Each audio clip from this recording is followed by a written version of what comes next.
Hujung minggu liputannya selalu akan bertanyakan kepada Perdana Menteri bilakah tarikh pilihan raya. Tapi sebelum tarikh pilihan raya, satu tarikh yang cukup penting untuk rakyat Malaysia keseluruhannya ialah pembentangan bajet 2023 yang diawalkan pada 7 Oktober 2023. Najib Aruf, editor Niaga Awani bersama dengan kita.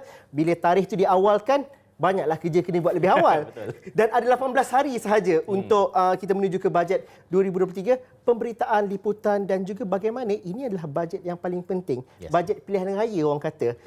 Sebelum mandat itu habis. Mengapa pemberitaan dan juga liputan itu perlu diberikan dan juga perlu ditawarkan dengan sebaik mungkin? Okey. Kalau kita melihat ini adalah sambungan kepada apa yang kita lalui 2 tahun yang sudah, iaitu krisis berganda, COVID, krisis kesihatan, krisis ekonomi dan sebagainya. Ekonomi masih lagi sedang pulih dan pada masa sama kita melihat bahawa keadaan bajet pilihan raya ini tidak boleh dielakkan. Kalau tidak tahun ini, tahun depan mandat itu berakhir. Bermakna ini memang bajet pilihan raya. Cuma berapa besar bajet ini akan ditawarkan, apakah yang akan terkandung, kerana apabila sekarang ini kadar pengangguran sudah mula turun, ramai sudah ada kerja dan sebagainya, apa pula keperluan rakyat pada ketika ini? Itu juga kita ingin highlight dan juga kita ingin dengar suara mereka.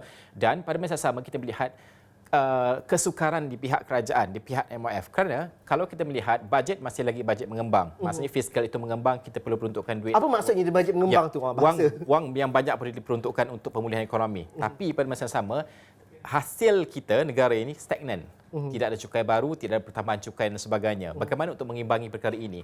Tahun hadapan, fiscal deficit kita, bermakna kita belanja lebih banyak daripada wang yang kita ada ini, sekitar 6%. Ini tinggi. Macam mana untuk kita melihat kepada tahun hadapan, cabaran di peringkat kerajaan dan kemahuan rakyat ini akan disatukan dalam pertembungan bajet 2023. Saya rasa ini adalah bajet yang cukup penting dan juga paling crucial untuk MOF dan juga pihak kerajaan. Tapi Najib, kita media perlu memberikan input. Satu kepada pihak pembuat polisi, tapi dalam sama untuk mengangkat suara-suara rakyat itu. Program-program juga perlu dilakukan pre-bajet dan sebagainya. Nanti Adam bolehlah mainkan visual program anak muda tu kalau dah saya siapkan tu. Apa yang kita perlu capture, imagination dan juga apa yang dimahukan oleh rakyat, kerana akhirnya kitalah memainkan jambatan itu. Ya, kebiasaannya apabila bajet 2023 ini adalah tidak, secara jujurnya tidak ramai yang mahu mendengar, mereka mahu mendengar selepas itu, pasca apa yang mereka akan dapat dan sebagainya. Itu kita akan sediakan, setiap tahun kita sediakan dalam bentuk kuis. Tapi pada akhirnya pre-bajet ini penting untuk kita bawakan suara-suara ini, kerana apabila tarikh itu dianjakkan awal, apa yang kita difahamkan bahawa engagement akan dilakukan dengan begitu pantas oleh MOF bersama dengan pihak-pihak berkepentingan. Itu persoalannya juga di pihak MOF. Kalau kita tengok rakan saya yang saya kenal yang menyusun bajet ini, nampak macam tak cutilah gayanya.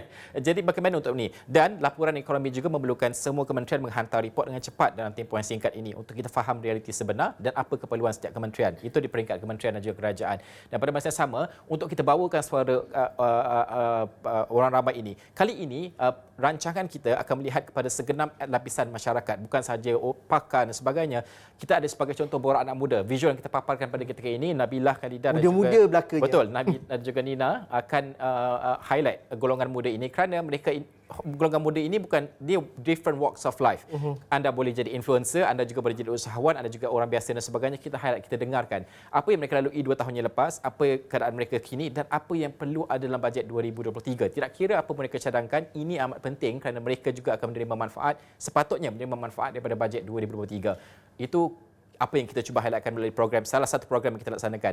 Dan kita ada juga bicara rentas parti. Ini adalah setiap minggu sekali kita laksanakan menjelang ke bajet 2023. Kerana kita cakap ini bajet pilihan raya, maka suara ahli politik juga kita mahu dengarkan. Tapi daripada grassroots, dari grassroots ahli politik itu juga yang kita mahu dengarkan. Apa yang mereka harapkan pertembungan idea polisi yang perlu ada dalam bajet 2023. Akhirnya nanti, apa yang ditawarkan kepada penonton, pembaca Astro Awani untuk platform perbincangan bajet 2023 di Astro Awani? Apa USP-nya? Apa yang menariknya? Kerana akhirnya kadang-kadang apa yang dicakap ataupun dibentangkan di Dewan Rakyat itu jauh bunyinya berbanding mereka yang berada di lapangan. Najib semalam sempat turun ke pinggir suburban di Kuala Selangor contohnya.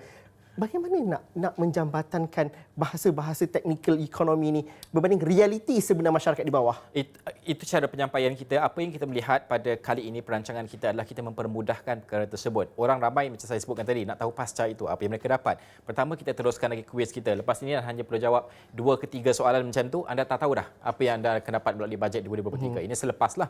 Sebelum pula dan juga selepas kita sediakan juga di platform media sosial kita, TikTok dan juga Instagram, bukan saja harapan tapi juga apa yang anda perlu tahu tentang data ekonomi semasa dalam cara dan juga bahasanya paling mudah untuk anda faham selaku rakyat biasa. Itu juga kita akan sediakan. Ibrahim Sani dan juga Nabilah akan lakukan perkara tersebut di TikTok. Jadi itu kami akan sediakan, dan pada masa sama kita juga melihat kepada borak anak muda dan sebagainya ini akan dipermudahkan di platform media digital kita juga. Di website kita kali ini akan ada semua ini dipaparkan dalam bentuk Awani Byte. Okey. Sekarang consume dia adalah bentuk video pendek-pendek dan sebagainya. Itu kelebihan. Tapi akhirnya mulai minggu depan juga, Sabtu dan Ahad, akan ada diskusi pra-bajet di slot fokus minggu depan ini. Rampasan kuasa sedikitlah. Rampasan kuasa sedikit. Tapi akhirnya ini adalah perbincangan menuju ke pembentangan bajet 2023. Walaupun orang politik cerita pasal election, tapi penting juga ini melibatkan poket duit kita dan juga bagaimana dana kerajaan itu diuruskan.